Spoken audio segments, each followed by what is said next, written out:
नमस्ते। हजुर चाहिँ नि यो रिहार हाम्रो श्री बागा रिहारको लागि एकदम पर्फेक्ट एरिया हो। हेर्नुहोस् हामी घुम्न आएका छौँ।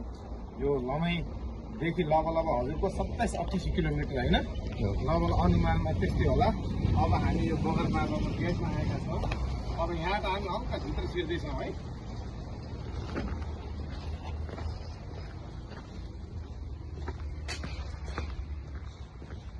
हाम्रो वर्षमा एकचोटि लाग्ने माघी रिहार एकदम पर्फेक्ट स्थल ठाउँ पनि हो। रिहारको चाहिँ एकदम मेला, हजारौँसँग इन्डियाको चाहिँ धर्मस्थलबाट आउनेहरू एकदम बगर बाबा यहाँ प्रख्यात सबै चिज माघीको पुग्ने चाहिँ सबैको आस्था भएको भएर माघी 1 गते आएर यहाँ कुण्डमा नुहाउनको लागि सबैलाई अनुरोध पनि गर्न चाहन्छु। अति राम्रो पनि यहाँ हजुरले चाहेका, मनले चाहेका, सोचेका कुराहरू सबै चाहिने रहेका सबै चिज पुग्छ भन्ने आस्थाले इन्डियादेखि धेरै टाढा टाढाबाट आउनु छ।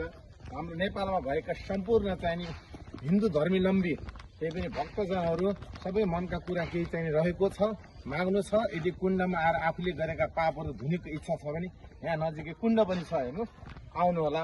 जय शम्भु, जय हर हर महादेव, जय बागेश्वर बगर बाबा की जय। यहाँ भित्र छिर्दैछौँ हाम्रो कुण्डतिर। हेर्नुहोस् मन्दिरको हेर्नुहोस् एकदम रमणीय ठाउँहरू पनि छ, घुम्न आउनुपर्ने ठाउँहरू पनि हो। यसरी सबै हेर्नुहोस् कति राम्रो चाहिँ नि धर्म कोटी होम मन्दिर हेर्नुहोस् उतातिर भएको छ। त्यसो आउनु होला। त्यहाँ पनि यसो चाहिँ आफूले चाहिँ उयो गर्न मिल्ने एकदम छ। हाम्रो शिवजीको मन्दिर चाहिँ नि सत्यम शिवम सुन्दरम राम राम। हाम्रो यहाँ शिवजीको मन्दिर छ एकदम शिव भक्तहरूलाई सम्पूर्ण बगर बाबाको नामबाट प्रसिद्ध भएको एरिया क्षेत्रफल हो। यो एकदम राम्रो पनि छ, हेर्नुहोस् यहाँ आइदिनु होला। एकदम हाम्रो शिवजीको मूर्तिहरू भएको ठाउँ स्थल यही हो। महादेव हर हर महादेव, ओम नमः शिवाय, जय बोगादेव महादेव।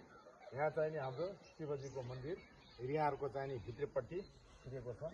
आउनुलाई सम्पूर्ण चाहिँ नि हिन्दू लम्बीहरू दर्शन गर्न माघी 1 गतेको दिनमा सबै आइदिनु होला। हस्, जय। कुण्ड यो हजुरलाई जुन अघि नै मैले भनेको थिएँ, कुण्ड चाहिँ नि यहाँ नुहाइदै गर्ने चाहिँ एकदम चाहिँ कुण्ड चाहिँ यहाँ आएर चाहिँ तपाईँहरू नुहाइदै साउन यो तपाईँको माघी 1 गते आएर नुहाइदै गरेर चाहिँ हजुरले चाहिँ एकदम आफूले नुहाएपछि यहाँ रोगहरू सबै हराएर जान्छ भन्ने यो प्रचलित भएको छ।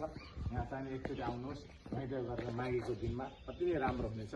सम्पूर्ण नेपालीलाई यही भन्न चाहन्छु, आउनु होला एकचोटि माघी एक दिन नुहाइदै गरेर आफूसँग भएका रोग पीडाहरू सबै चाहिँ हुने जाने यो चाहिँ एकदम भएको भएर चाहिँ सबैलाई एकचोटि आउनु भन्छु।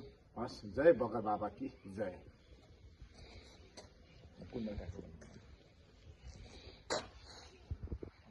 हजुर उहाँले यो जनै भएकोलाई मात्रै योगी जोगी भनिन्छ, योगी भनिन्छ।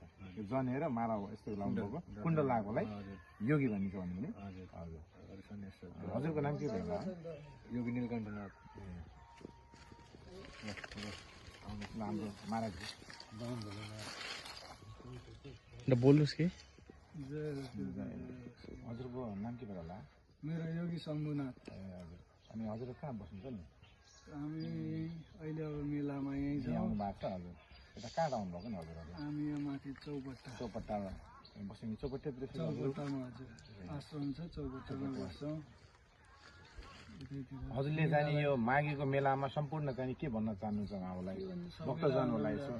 आफ्नो के धर्म कला संस्कृति जोगाउने, आफ्नो परम्परा मान्ने होइन, सबै सुख शान्ति होस्, समृद्धि होस्, सबको मङ्गलमय होस्, आनन्द होस्, त्यही हो। जय शम्भु।